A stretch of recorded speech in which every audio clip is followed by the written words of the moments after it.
Welcome, everyone. I'm Chris Dobbin, and I'm thrilled to welcome you to another episode of Amplify Your Brand, the ultimate live on building powerful brands in today's digital age. With my friend and fellow colleague and branding expert, Simao, there, you'll see he's here to share expertise and help you take your brand to the next level. So whether you're an entrepreneur, a small business owner, a marketing professional, someone who's today more than anything into personal branding, then this live stream is packed with practical insights and strategies that will help you amplify your brand and stand out in that digital landscape. So please get ready, take some notes, take what we talk about today. We'd love you to put it into action, because by the end of this live stream, you have a clear roadmap on building your brand that truly resonates with your target audience. So thank you for joining us today, and let's find another way to amplify your brand. And Sim, just quickly, I'll bring it up on the screen. We're talking about personal branding versus business branding and making the right choice for your brand, because last week we got into personal branding and what it's all about, because majority of the weeks we've been talking about branding in general, but it was more about business. But today, with internet influencers, anybody with a phone that can jump on YouTube thinks they've got a brand that they need to exploit. And they're right. They actually are right. They do have a brand. But lo and behold, what we're going to talk about today is when these people get into this idea of I've got a phone and I can jump on YouTube and create videos, are they creating a personal brand or are they creating a business? Now, you can have both, and you can actually do them in parallel with each other. My mate on the screen is doing this as we speak. He's branding buff, and we have Brandy on doing its thing. So it's a great example of how, using your personal assets to become a brand, and also having the business that is aligned with that values, the product, service, whatever it is, and they can work in a parallel universe. And we'll touch on that as we go through today. Yeah. The thing about this is, if you don't think you're doing branding, you are being branded. So it's something you need to be careful of, is that even if you don't think you're doing it, someone else is doing it for you because someone else is resonating that you are a particular type of person. You go about life a certain way. Your business, even if you're not thinking about the logos and the branding and the styles and all the other things we talked about in previous episodes, it's happening. So we're going to go through 12 of the most common things that pop up when we have these conversations with clients, but I haven't even given the man the chance to talk. So Sim, tell us, what do you think about today? Well, you pretty much covered it all, Chris. We all have a brand, whether we want or not, and it's better to be in some way able to modulate how that brand is perceived, because we all are known as something to our family. We all are known as something to our friends, to our peers, and to the world that doesn't know us. They're going to make assumptions. It's impossible for us not to make assumptions, because that's what we are ingrained and programmed to do. So with today's ability to create content, you're basically either adding to the noise or creating a consistency that becomes your brand for which you are known. And with that, I'll let Chris drive us right into the main topics for today. First topic, yeah. So, well, actually, before we get into that, everything we talk about today is based on our P8 branding framework. And as you can see, we have 8 sort of particular areas that we focus on when we're working with clients. And today we've chosen to go all the way back to the beginning and talk about your purpose, because if you know your purpose, sometimes you're going to have a really clear idea on whether you're a business or a personal brand. And if you do the 12 steps we're just about to talk about, you'll clearly know. So that's where we're going to look at where you take your brand. You've got this slide. Do you want to talk to this slide at all? Yes. So this is the introduction to what a brand is and whether we are going to be able to brand personally or in a business setting. Now, that's important because in branding, there are two things that define and make that a brand, which is delivery of an experience and consistency. Once you have those 2 elements, you have a brand. Now, are you going to do it on a personal level and be known for the things that align with you, align with the people that you deliver content to? Or are you going to make it a business with a very specific outcome, which is usually a financial return or exchange in some form? So with the next slide coming up, we're gonna try to make it very easy before we get into the nitty gritty of what personal branding versus business branding is and how to do it, and try to share with you easy tells of what is one and what is the other. Yep. So, personal branding, some easy tells. Now, I'll skim over them and then you'll get into the details with me. So, obviously, passion is one part of it, whether it's long term and is it aligning with you personally. Audience, is it a niche? Is it personal? Is it broad needs, which is more of a business? We've got offerings, which are personality and personal services versus products. We've got scale and sale. Your name might not sell, but a process does. So let's work through those in a bit deeper. One thing that I think you've talked about is if you have a business brand, it's looking as an outcome to sell that brand is one easy way to say, hey, that's a business, not a personal brand. Not saying you can't sell a personal brand. There are many businesses that have done that, but not successfully have those brands continued because generally there's a life sort of, there's a point where that brand just loses the name and off it goes. This is probably only when it comes to products. So if it's a particular product, is probably when that doesn't become a case because it's mechanical, it's not as personal. But if it's attached to the personality of the person, it's very hard to keep that going.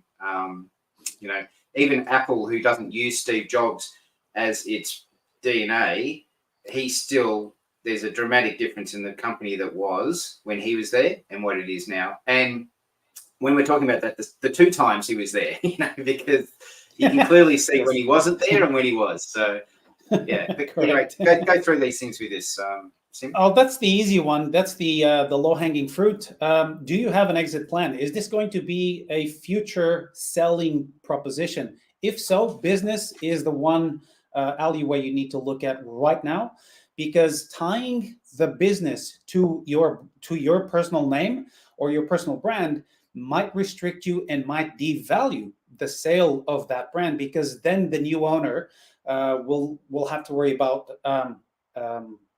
legacy is the word that I'm looking for. Is going to have to transfer legacy from the previous personal brand to now the new business brand. So easy tell, scale and sale. Are you going to exit it? Do you know it right now? Or have you realized somewhere along your journey that you are going to want to sell? That's an easy tell. The passion is basically self-explanatory. We might like the mating ritual calls of the blue cockroach under the snow. And that's a very niche kind of passion. Or do we know how to build a device that hunts for bears in the snow? So there's two different needs there. One is very localized. And with today's ability of the internet, this is the amazing thing of living in today's world, is that as much as of a geek as you think you are, there is a million other geeks. You just need to go find them. However, is that a business? Not sure. You can turn it into a business maybe later on, but it's going to be a much steeper ladder and a much more prolonged pathway to do it. So long-term alignment with your passion. Audience size, it ties into the previous one. And it's the simple definition is the product or the content that you put out aligned with your personality? Is it tied to that personality, or does it serve a broader need? The broader need will be more likely to become a business. The personality dependent one, again, we go into the scale and sale inviabilities of that. So we are left with the offering. Services and products are usually the derivation or the consequence of a process, which we talked about also in scaling and selling, whereas something that you do and depends on you alone is going to be difficult, and especially if you don't build the team around and the processes to transfer that when you're not in that brand, in that business. Few coaches have done it very successfully, and we all know their names today, but it took them a long time to be able to do it. So let's dive into the 12 comparisons between the personal brand and the business brand. Yeah, I mean, kick it off with the nature of identity. So, personal is building around an individual, often a public figure, influencer, or professional, which you were touching on just then. And then we have the business brand, which is built around a company, organization, or something specific about a product or service that they deliver. So those two straight away should give you indications, if you're thinking of starting any brand, that you are one or the other. There is obviously examples we can always talk about where there's a blend, but that's where we were talking about sometimes when even the blending is happening, there's still two separate brands going on. Michael Jordan would be a great example of that one as well, where he is the product, but the products that he is associated with have their own identity and their own way they go about it. It just happens to be that he was really good at what he did, and everyone wants to be modified. Yeah, but he built the legacy that still lives on. Yeah, exactly. So moving on to the second one, and we've touched on this is what today's all about, is understanding your purpose. So if you've got a personal brand, you're going to focus on the reputation and recognition of yourself. And you're going to often have an expertise, some kind of credibility or charisma. If you're building a brand, it doesn't become as personal. It starts to promote products or a service, or it generates sales and builds trust in that company and what it is offering. So it seems pretty obvious with personal being in the name, but of personal brands, but there are times when these things cross over. And I guess that's why we're going through this list today. So is there anything you want to add about purpose? Well, let's bring in a couple of quick examples. Gary Vaynerchuk, obviously, he started as a very niche kind of proposition with the wine library and being a connoisseur of wine and making wine reviews, and then transitioned into media, basically media. He delivers content via his personal brand that then ties into Vayner Media and VaynerX and everything that he does with the Vayner brand, still based off his personal name, but now built with an equipment and a team around it that allows for each one of those sub-brands and businesses to thrive by themselves. And he doesn't need to be there every day, even though he is. So that's a quick example of this particular point. So moving to the next one. Sorry, a bit of a issue there. Now we're going to talk about personal brand on scope. So typically it's limited to the individual's expertise, personality, or public image. When it comes to a business, we're talking about whether it encompasses a wide range of products, services, and departments within an organization. Again, as your personal brand grows, you may have departments and things underneath it and things like that. The core thing that's seen at the front of your business is what we're talking about here. So what people are seeing at that point is the key to this part of the personal branding experience. So do you want to talk to these at all? Well, we more than everything, more than any other time before us, we are going through an age where doing the blank-faced company doesn't cut it anymore. We're all very connected. This connectedness allows us to look after the behind the scenes. Allows us to look at who is the person doing this product, doing this service, doing all of this corporate or business-oriented stuff, and we're curious about it too, because social media has allowed us to, given us the platform to do it, encouraged us to do it. We're carrying around these things that are stations of content, where we gather more ability in this palm of the hand today than an entire section of NASA back 40, 50 years ago. So the personal brand today is more of an introduction to the business brand. And within the scope of this particular topic, it allows you to become a consumable part of somebody else, your audience. And you come in as a personal brand, but then your scope opens up and you open up the door to an entire range of offering that your business brand delivers. So I think that's the best way of even looking at the success cases that we have in front of us. We just mentioned Gary Vee. He does it very well. but he keeps it very tight as well. He does not bring in his family. He does not bring in his kids to his videos. But everybody knows he wants to buy the baseball team. Everybody knows he's a New Yorker, well and truly.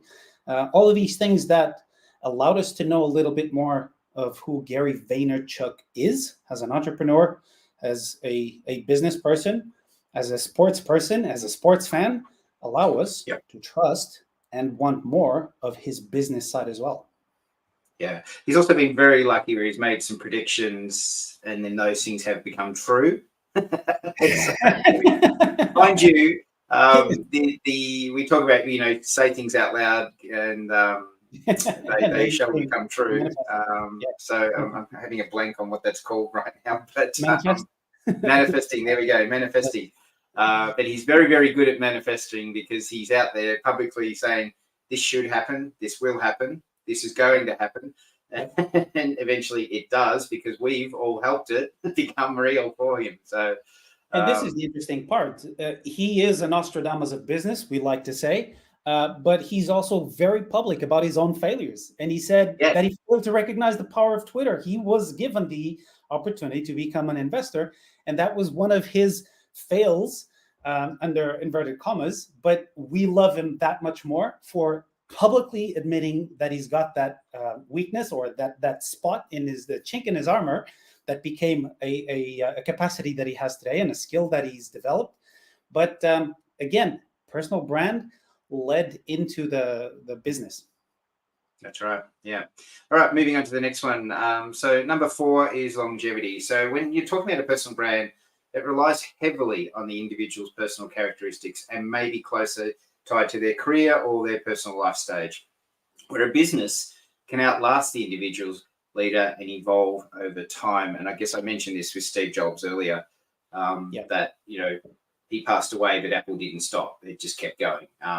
And yes, it's a bigger business than it was back when he was around, but the simple fact is it was part of his legacy, but it doesn't have the same DNA that when he was around, that aura, that vibe that was given off when Apple was around. They try as hard as they can, but they just cannot resonate with what he was. So that's right.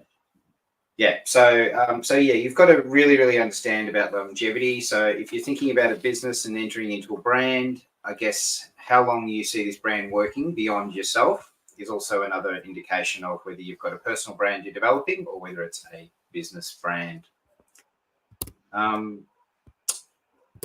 Audience focus. So with personal brands, it's towards an individual who resonates with the personality, values, and expertise. Where if we're talking about a business, it's broader. It's based on a customer base, fulfilling a specific need or solving problems. That one there, we could probably, to be honest, I think we could, and I think we have in the past talked about this in a previous episode about target audience and the importance of that. And when it comes to personal business brand, clearly this is when it can become really obvious whether you've got a personal brand or you've got a business one. Do you want to add anything to that one? I will say this: David Attenborough versus National Geographic. David Attenborough is probably a geek back in his day in college. Maybe didn't have that many friends, or just met with his geeky friends.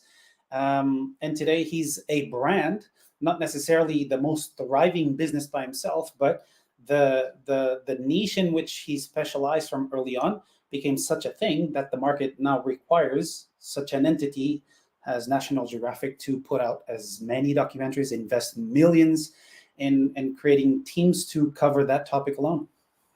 That's right. Yep, that's a fantastic example. All right, so moving on to the next one, which is the risk and liability. So with a personal brand, reputation is closely tied to that brand, making it vulnerable to personal setbacks or controversies, as you were talking about Mr. Vaynerchuk earlier.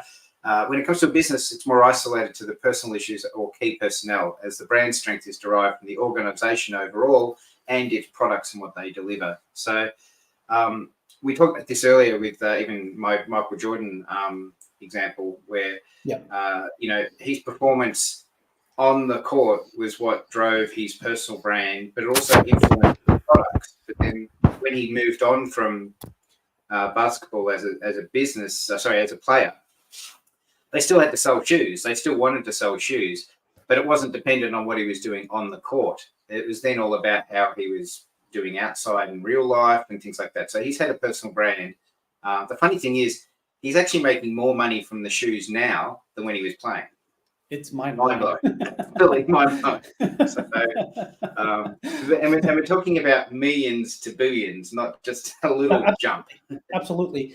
I think one of the things with Michael Jordan is that he, and I will just put the quick caveat here, LeBron is the more modern version of Michael Jordan in that Michael Jordan was able to sustain high performance at unimaginable levels for a long time. This is not the case for everybody. It will not be possible for everybody. What he did with his body, physically and athletically, allowed him to gain the trust to then go on to ownership. And despite being a miserable owner of basketball teams for more than a decade, he still sold his Charlotte Hornets for well over $1 billion when he invested a few $100 million only. His ventures in motorsports are also known to some. He even has one of my favorite perfumes. Not many people will know this. He's got a cologne. He's got a perfume with his name, with his profile, part still of his playing days. So all this to say, we've become so accustomed to following Michael that for the better and for the worse, and I've had my worst moments with him as well, where I don't agree with the decisions that he made as a person. Yeah. The risk and the liability are directly tied to his personal brand at a business level, which is very interesting. When he has problems with potential gaming challenges, addictions, when he has change of a bedroom to visit somebody at odd hours of the night, when he has all of these things, we've tied all of that to the personal brand. And therefore the business also suffers because it's Michael. And we want Michael to be perfect. We need to have a perfect hero to adore. And but where the opposite to that is Richard Branson. There you go. Like, if he breaks rules, we love him more. Yes. Like, he ends up selling more flights and more records and whatever else he's selling, because he's a bit cheeky, a bit naughty, a bit, bending the rules a little bit. Nothing illegal, but just doing stuff that just seems like, I wish I could do that. And you want to be like Richard Branson, And then we go another scale. We've got the modern day version of him, which we've touched on before, which is Elon Musk. Now, he had a point probably 5 years ago, before all this Twitter stuff happened, where everything he touched turned to gold. We thought he was the savior of the world and all sorts of stuff. I don't know whether that's got to his head or not, but clearly in the last 12 months, we've had a different version of Elon Musk out there. And so it's affecting his brands. Some, it's not doing too much damage because those brands are so powerful in the sense of how they resonate with their target audience. So they're not connecting the dots, but it's definitely having an impact, which, now this brand is at a different level to everyone in this conversation we're talking to today. I wish you all the best. And I do hope that we are talking about you in this sort of live stream sometime in the future when we go, how amazing is that person doing that? But generally, we don't have to deal with this kind of scale of like fine-tuning, nitpicking on our brand at this level. But you do still have to be mindful if you are running a personal brand and a business brand in parallel. That you're keeping these things. Now, it doesn't mean you need to be crystal perfect and live a perfect life. It's really not what a personal brand is all about. To be honest, we want you to have warts and all. We want to have a little bit of meat on the bone where we can, have a conversation. Pepper, not just vanilla. Yeah, that's right. So, but you do have to balance that, and that's where, again, working with us when we talk about personal brands, it comes down to some of the values and the morals that your business is really the core of what it is. And if we can understand that, then we can give you some basic rules that allow you to go about living your life. To guide yourself with. Yes, absolutely. That's right. Yeah. So anyway, we could go down in wormhole with risk and liability. So, but let's talk about the other one, which is scalability. So if you've got a personal brand, it is a little bit difficult to scale beyond yourself and the capacity. I have talked about that you can do this by putting teams under you, but you still have to be the front of that brand, where a business can expand by offering new products, entering new markets, or hire additional staff that run departments that do all that stuff for you. You just have to be like a Napoleon, where you're pushing where the army's going to go, but you don't actually have to go into the war. So that's sort of one of the key things that you need to be mindful of with personal branding. Plus, I'm going to add this little extra bit because it's become a little bit of a generalized practice with fitness influencers, for example, on social. They get very well known on their personal brand. And when they start making offers, putting out diets, programs, training regimens, and this and that, they are not careful enough to tweak the language with which they make their offering. And some of them have fallen in the mistake of saying, get my program that I designed for you, when months after, people start realizing it's a cookie cutter diet that applied to everybody who bought the same program. And this is becoming a problem because then it bites back on the personal brand. Then there's a backlash from the audience. Then there's a fallout of some sort. There's even scandals. For those of you who know what I'm talking about, I will just say Liver King. For those who don't, look it up. But this is the example of where personal brands need to be able to understand when is the point to scale and how do you tweak your offering in order to scale without the risk and liability. Yeah, that's right. Yeah. So keep that in mind for when you're deciding whether you're a personal or a business brand. This is a really important one.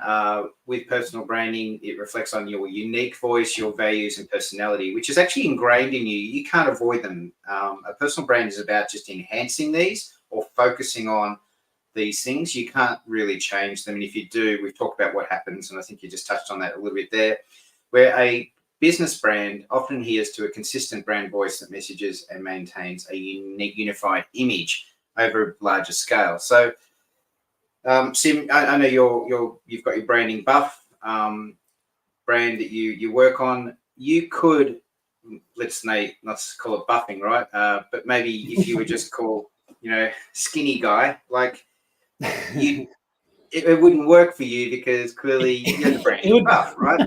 So visually it's going to work against you. But yes. So you can't just all of a sudden, and even if you tried to become the skinny guy, I don't know why you would do that, but if you did, it's not going to be healthy. It's going to have consequences. But it's really just identifying here that you've grown up a certain way, and whether you like it or don't like it, there are things in you. There are things that you morally have a compass that says, this is what I do. This is how I agree with things. This is my thing. You can't just start getting up in the morning and becoming someone totally different.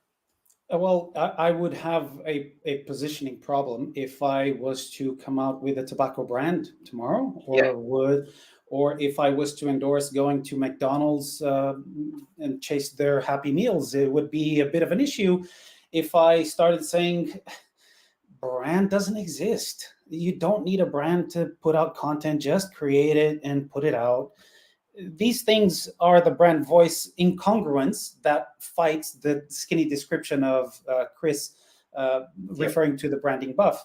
The branding buff is an image that was based on the visual of me, which is an unlikely character for people who grow up doing what I do, which is visual design and all of this stuff. And because we're sitting on our desks for a long time, it's not expected that people are going to be able to pull double bicep curls all the time. And I won't even try.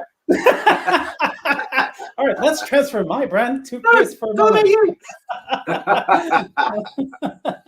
So the brand voice, again, goes back to the definition of branding: consistently delivering an expected experience or the promised experience. Yeah, that's about it. That's cool. all I have to say on this.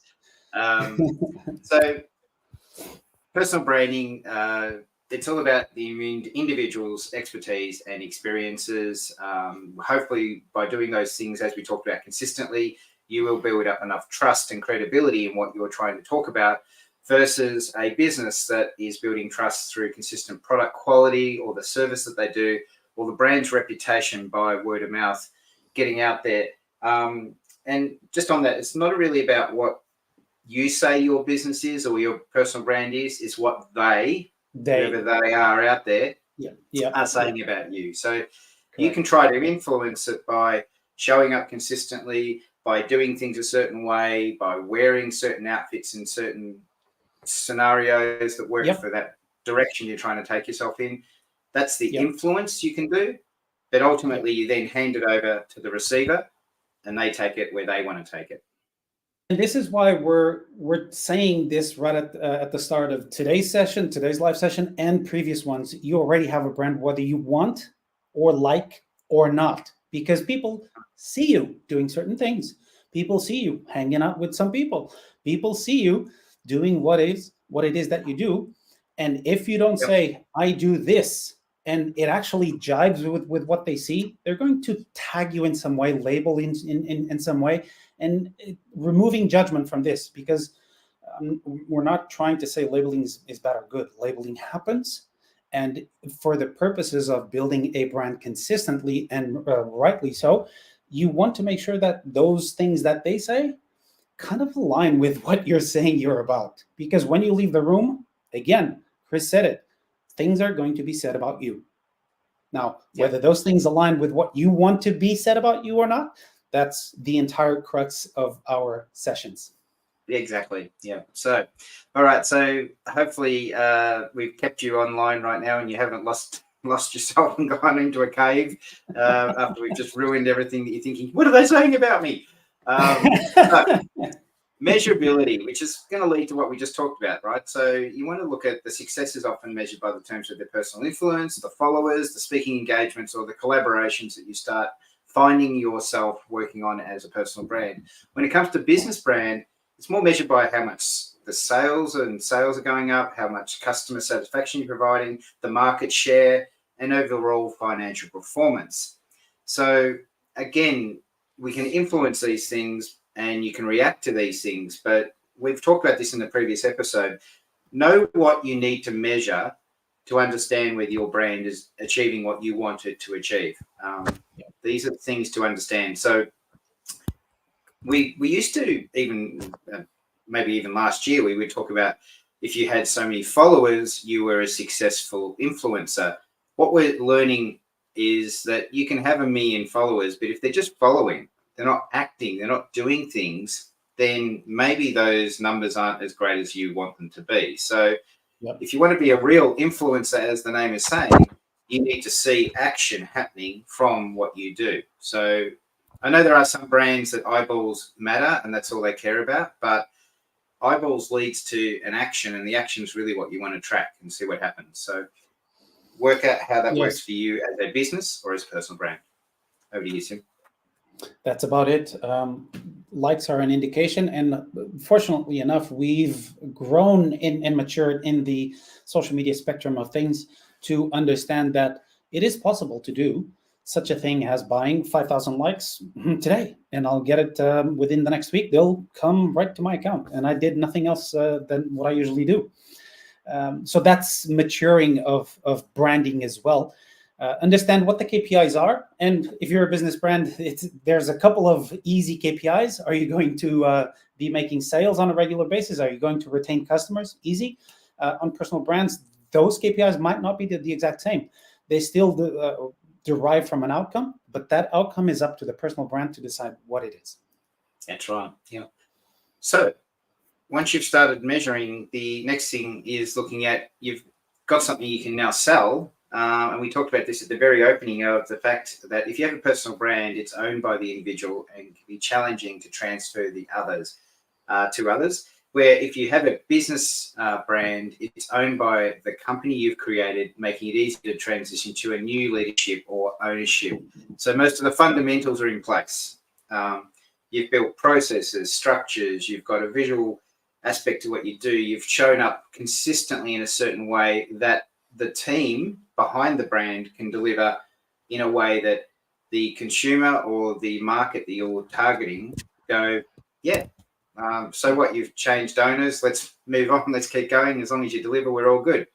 Where if in this meeting today, Sim dropped off or I dropped off and someone else came into the meeting, it'd be a totally different meeting because the personality types are so different.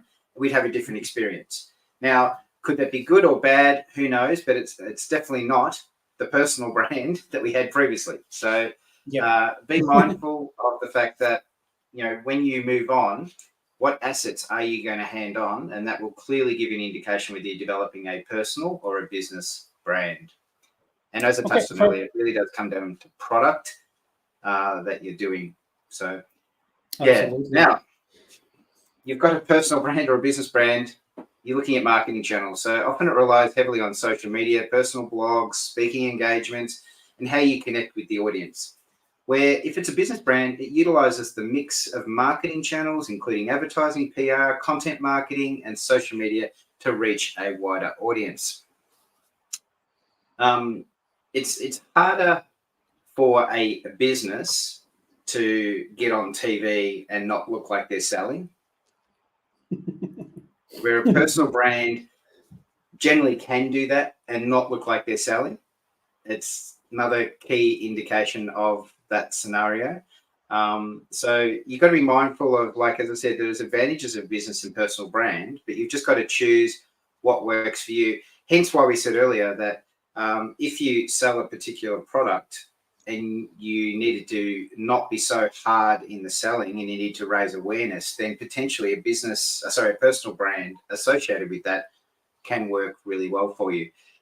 So consider what channels you have to talk to, whatever audience it is, and then that will also help you decide whether today you're waking up and you're the personal brand, or today you're waking up and you are the business, selling the business to the channels and the marketing that you're doing.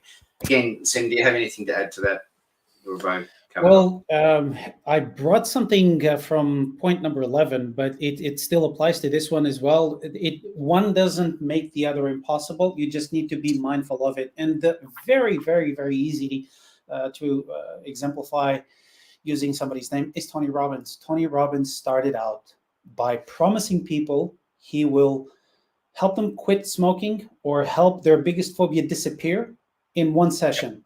He did it personally. He didn't have a brand. He didn't have a business. All he did was go around, and he became so good at it that radio started picking him up, and that got him the attention amplified to more people, and then eventually made that into a business. And today's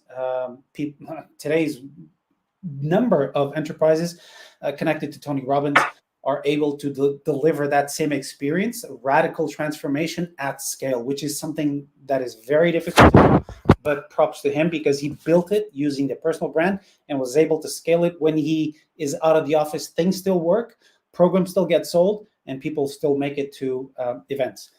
That's right. Yeah. So it's not impossible, but just be mindful that you need to find a way to do it. So some simple principles apply. The same simple principles apply to all of this. And we've talked about it: consistency, authenticity, strategy behind it, the value proposition, visual engagement, storytelling, and feedback and improvement. So I'm going to just leave that on the screen, and we're going to talk to this. Sim, consistency is something we've never let go because we consistently talk about being consistent. And no, it's not a play on words, everybody. Yes, exactly. Consistency is key. The definition, I'm going to hammer this one again. Consistency is one of the definitions of a brand, delivering that experience time and time again.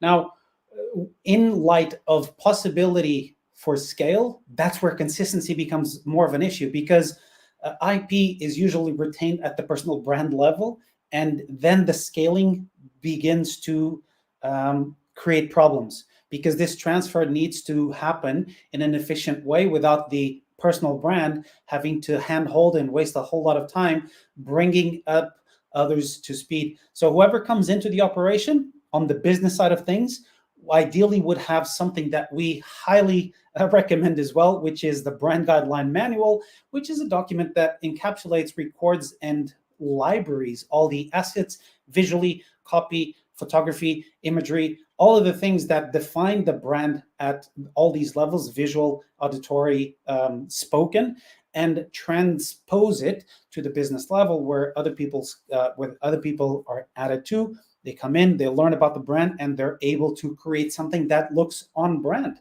at the bigger level. So this is consistency. That's right. Yeah. And authenticity, like we've talked about this, like whether you're a business or a personal brand, you have to be authentic.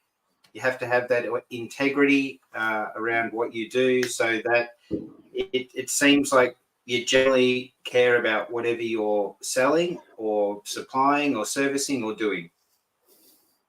And I will keep building on that, which is very true. The authenticity side that I like to look and evaluate in myself is: are you another version of somebody who already exists, or are you creating your true personal brand, your true business brand? Is it another version of? Does it fit in a category? All of these little micro decisions help the audience realize whether authenticity is present or not. Because if I'm throwing F words back and forth here, I'm trying to be a Gary Vee version of what he's already done, people are gonna very quickly catch me on it. I'm not Gary Vee. I could not possibly be Gary Vee, nor will I try. Now, training wheels apply. Training wheels apply. I want to be in the same ability of Gary Vee, but I can't speak his language. I can't know the world through his eyes. And I don't have the wine connoisseur aspect of it. That's true. Yeah. And strategies where we come in with a lot of our clients, we help them develop a strategy that allows them to consistently show up and do what they do best, but they sometimes just don't know how to do that consistently, as we've touched on, or authentically. And that's why working with us, we help you develop a strategy that allows you to do this in that way. But if you're not going to work with us, at least have some kind of strategy in place. At least have a vision board, a list of things that you must do, and make sure you're aware of it so that you can do this in a, as I said, consistently authentic way. Yeah. And that list of value propositions, this is a key to understanding your business. Whether you're a business or a personal brand, both of them have values. The problem with, when I say problem, it's you can't, when you're a business, you can create them. So you can say, we want to be a business that does blah, blah, blah, like you choose the direction. But when it's a personal brand, they're already ingrained. So you have to kind of look at the 5 and go, okay, that's who I am, own them, and then work out how to amplify them by making sure that you're doing the right things to make sure that they come across consistently and authentically. And this leads to one of the key things that Sim loves talking about is visual engagement. And it's not just, we've touched on this in many episodes, it's not just about your logo. It's about all the other touch points, whether they be the A4 poster, the business card you're handing out, the website people visit, your social media. These are all touch points that have some kind of visual engagement, and you need to make sure that they're basically working back through the list, make it sure they're on values, they're strategically doing what you need to do authentically and consistently. So, now the final thing is obviously, well, it's not final, but it's the storytelling part of this. It's an aspect that a lot of people overlook. When we all love stories, we've touched on this in previous episodes as well, but no one loves a waffler. We don't want you just telling a story with no start, middle, or end. Just make sure that it has a clear understanding of the problem you solve, the solutions you provide, and the outcomes that you're going to provide by following those other 2 steps. A lot of people overlook this, and they just talk about like the features, but forget about the benefits. So it's all about how big the hard drive is, or how massive something can be, or how small something can be, whatever it is, but then not clearly identifying why that matters. So be clear on that. And if you can tell it in a good story, a good yarn, you'll find that people will follow you on that journey every time you show up, because they want to hear the next, I guess, snippet of the story, the little add-ons to it.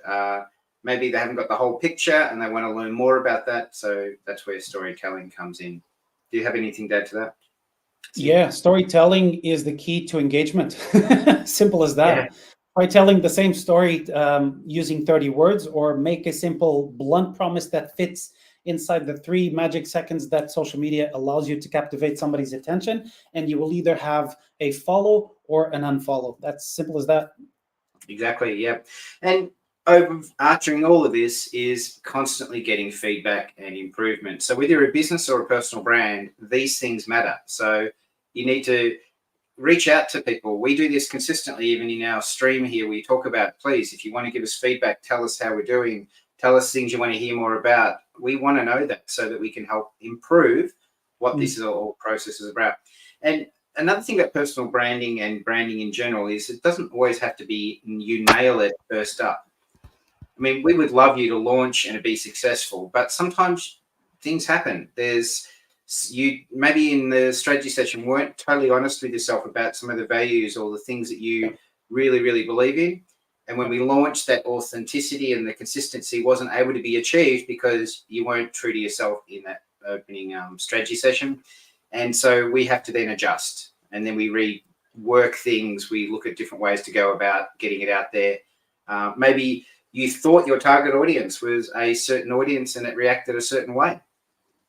There's been many, many examples we've talked about in the past where brands have thought that, well, this is where the world's going, this is where we should go, let's take our brand that direction. And clearly some brands have failed miserably at that, because the thing that made them unique and different was they weren't part of the normal, everyday, middle, woke lifestyle. And that's what set them apart. So just be careful, especially when it comes to trends and things like that, where you take those things. So so feedback and improvement. Now I'm going to let you talk to the coffee cup moment, because you've highlighted a key thing here. Encapsulating what a personal brand is and where the business brand comes along and fits with the term brand and branding. This is an easy analogy that I thought would be useful for everybody. Consider yourself as the personal brand, being the coffee. And as a business brand, you want to look at it as an ecosystem, aka a coffee shop. So when you have good coffee, whether you serve it on a little carton cup, if people like the coffee, they're going to ask, well, where'd you get that? You're going to point them to the coffee shop. Once the person has the trust to follow you into the coffee shop because they want more coffee, and they've had their second dose of coffee, then maybe the environment is right for you to pose a wider variety of offerings. So as long as these offerings tie into the coffee, you can put in front of them an array of grains, different countries of origin. Colombian coffee is definitely not the same as Portuguese coffee, for example. You can offer them cakes and beverages that complement the initial expectation you set as a coffee to enlarge their experience of the coffee shop. So do this correctly, and the initial taste and the overall experience, they both complement and benefit each other. If later on you, as the personal brand, decide to add other expertises, and now I'm just abstracting out of the concepts that we've just talked about, not limited to coffee. If you want to, for example, if you are known for fitness, and later on people find out that you've also got a couple of other ventures, maybe investing in tech, maybe doing real estate, maybe doing nature photography, there's nothing wrong with that, as long as the initial promise and the delivery of that promise was done consistently with repetition. Like Donald Trump is a multifaceted personality. He's very polemic, but he's also a family person, as far as we know. Yep. And he defends his family very, very aggressively against potential attackers. But he's also a real estate magnate. He's also a political personality. he's got all of these sides that me, for example, I always stayed away from him. And the thing that got me onto him was the TV show, The Apprentice.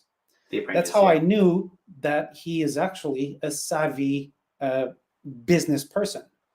Everything else came after that. Or is he? Or is he? There you go. That's exactly it. Good question. Good question, Chris.